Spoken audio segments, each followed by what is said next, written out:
commencement addresses are like a ridiculous form. They really are. I oppose them. It's a kind of speech that's doomed to failure, precisely because nothing that can be said. Nothing can be said that is up to the task at hand. You are being launched from this training phase of your life into the vast, exciting unknown of everything that is to come in your life. Like what words can I or anybody say to make that better? Like seriously, what poncy little speech makes the liftoff of a rocket better? If you have been touched by the success fairy, people think you know why. It's true. People think success breeds enlightenment, and you are duty-bound to spread it around like manure, really. Fertilize those young minds. Let them in on the secret. What is it that you know that no one else knows? The self-examination begins. One looks inward. One opens an interior door. Cobwebs. Black. The bulbs burned out the airless, dank refrigerator of an insanely overscheduled, unexamined life. That making your mark on the world is hard. It takes patience. It takes commitment. It comes with plenty of setbacks, and it comes with plenty of failures.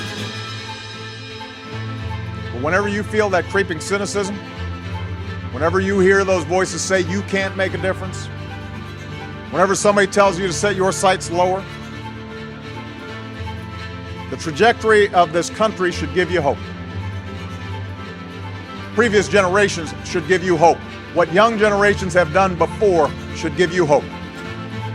Young folks who marched and mobilized and stood up and sat in, from Seneca Falls to Selma to Stonewall, didn't just do it for themselves, they did it for other people. That's how we achieved women's rights. That's how we achieved voting rights.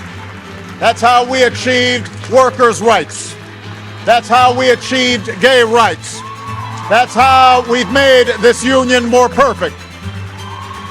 And if you're willing to do your part now, if you're willing to reach up and close that gap between what America is and what America should be, I want you to know that I will be right there with you.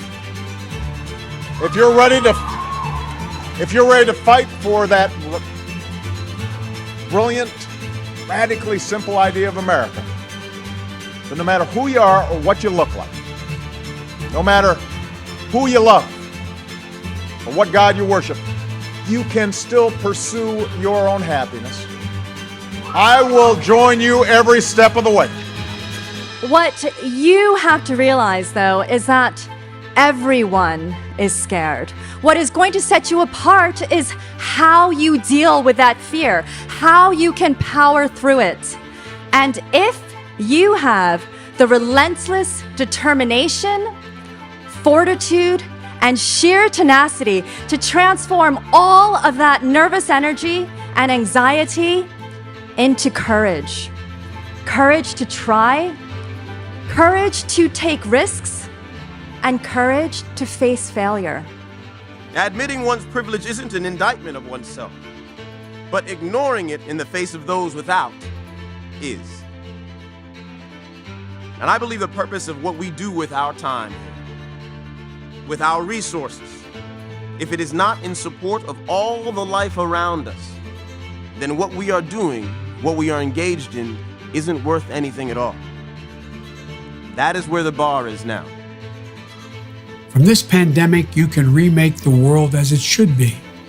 To see COVID-19 as a force majeure that compels us to rewrite the social contract that's been scrambled by nature's fury and human failures.